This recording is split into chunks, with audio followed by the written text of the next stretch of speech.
നിന്റെ ഏകാന്തമാ ഓർമ്മതൻ വീതിയിൽ എന്നെ എന്നെങ്കിലും കാണും. ഒരിക്കൽ നീ എന്റെ കാൽപ്പാടുകൾ കാണും. അന്നും എന്നാത്മാവ് നിന്നോട് മന്ത്രിക്കും. നിന്നെ ഞാൻ സ്നേഹിച്ചിരുന്നു.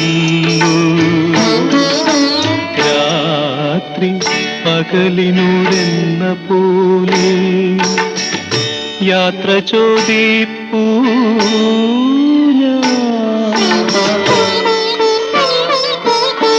സന്യാസിനി നിൻ പുണ്യാശ്രമത്തിൽ ഞാൻ സന്ധ്യാപുഷ്പവുമായി വന്നു.